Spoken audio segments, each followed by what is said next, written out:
The magician, who was 9 years old, had just finished his first show on The Tonight Show. His hands were still shaking. Even though people had cheered, he knew he had made some mistakes. He thought he had missed his shot. John C. Carson stopped the kid as he was leaving the stage, put his hand on his shoulder, leaned down, and whispered something in his ear that neither the cameras nor the crowd could hear. 7 simple words meant only for a scared 9-year-old who felt like he had failed. The boy's face went from sad to determined, and from scared to hopeful in an instant. No matter what Johnny said, it changed him. No one knew what Johnny said that night for the next 30 years. The boy, who is now a famous magician, wouldn't tell anyone about it. Whenever someone asked, he'd say, "That was between me and Johnny." But he finally said those 7 words in 2015, 6 years after Johnny had died.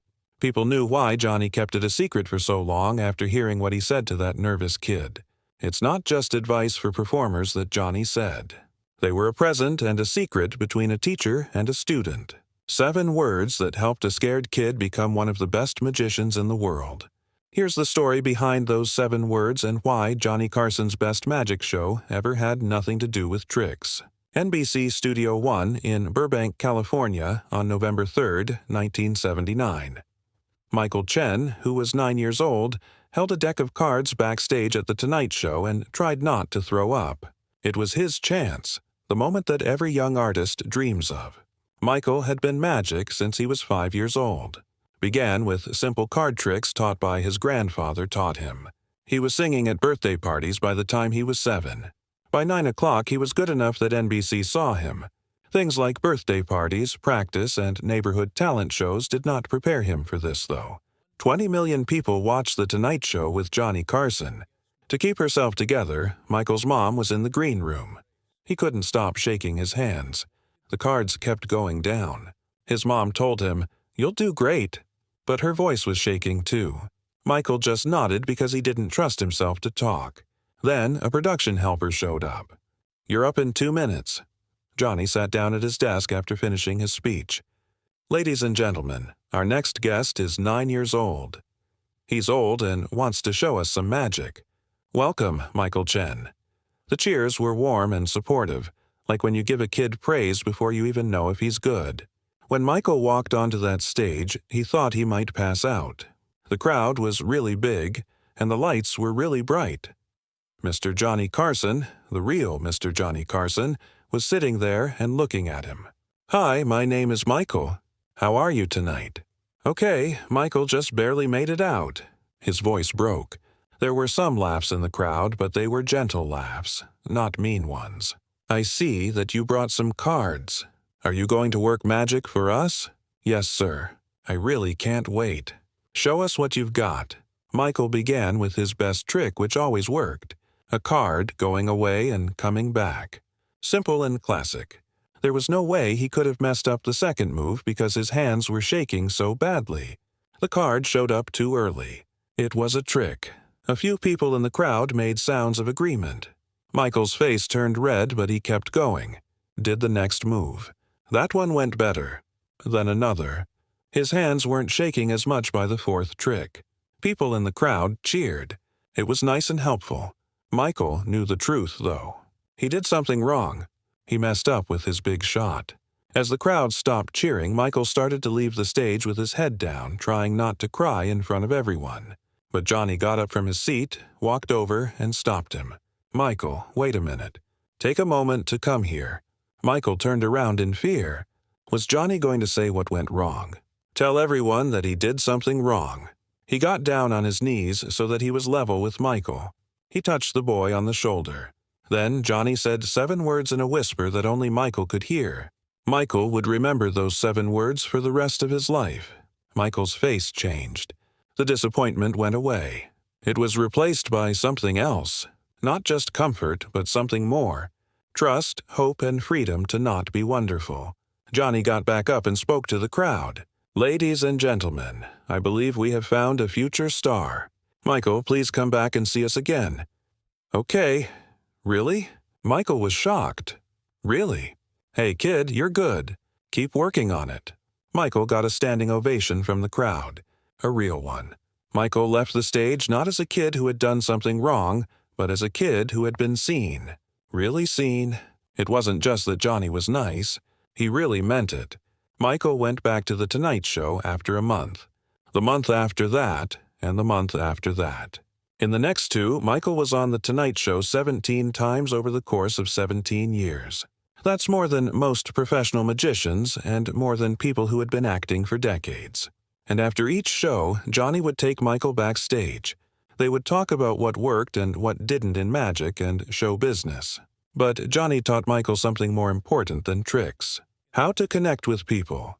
How to make them feel something, and how to make magic more than just a puzzle. It doesn't matter what trick you use.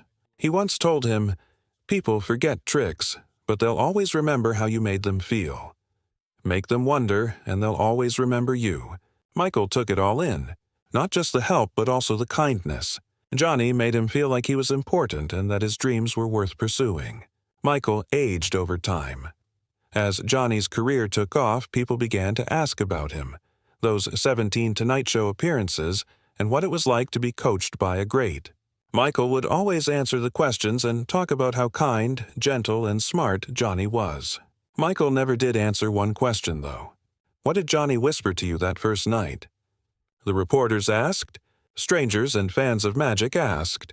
Michael always gave the same answer. "We talked about that alone, Johnny and I." Michael wouldn't give in, even when people pushed, begged, and tried to guess. Johnny had said something holy that night, something that wasn't meant to be shared. As a young magician, Michael Chen became one of the most famous and successful ones of his time. He was the main attraction in Las Vegas, had his own TV shows, toured the world, and was looked up to by young magicians. And he never forgot what Johnny had taught him during everything. Not only about magic, but also about being kind, seeing the best in people and helping them succeed. Michael began to coach young artists himself. He believed in them when they didn't believe in themselves and gave them chances when they were scared. Michael would say, "I'm just making Johnny happy like he did for me." January 23, 2005. What Michael heard was bad news while he was getting ready for his show in Las Vegas. It was over for Johnny Carson. Lung disease. He was 79 years old. Michael cried as he sat down and turned off the lights in his changing room. He knew it was going to happen. Even though Johnny knew he was sick for a while, it still hurt. Michael stood on stage that night before his show and told the crowd that he needed a moment. He talked about Johnny and how much he meant to him. He said that Johnny's kindness had made him the person he was today, even though he was only 9 years old. The crowd cheered for Johnny and stood up. Many people in the theater cheered for a man who wasn't there anymore but whose influence could be felt everywhere. Michael was 45 years old in 2015, and he was still acting and at the top of his game. He was being filmed for a documentary about The Tonight Show, Johnny's life, and the artists he had helped. It was the same question that was asked by everyone. "What did Johnny whisper to you that first night?" Michael had given the same answer 1,000 times, but this time something was different. It could have been because Johnny hadn't been seen in 10 years. It could have been because Michael he had grown up and had his own children. It might have been time. "You really want to know?" Michael asked.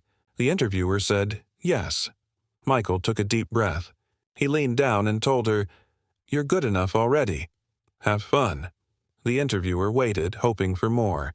"That's it. That's it. 7 words," Michael said. "You're good enough already. Have fun." The person doing the interview looked lost. "But that is some great advice. Why did you hide it for 30 years? Michael gave a smile. "Because you just messed up on The Tonight Show in front of 20 people when you were 9 years old, million people. What if Johnny Carson, the biggest star on TV, told you that you're already great? That wouldn't feel like coaching. It feels like a green light." He took a moment to think about what to say. "During my childhood, I worked hard to be perfect and show that I was good enough to fit in. Johnny told me in 7 words that I didn't have to try so hard and that I could just enjoy it." Michael's eyes started to tear up. "That changed my whole life, not just my acting. I stopped trying to be perfect and just lived in the present." The magic got stronger after that. Things got better after that. Something strange happened when Michael's conversation aired. Many people read the story, not because it was scandalous or upsetting, but because it was so easy and so strong. You're good enough already. Have a good time. It became something to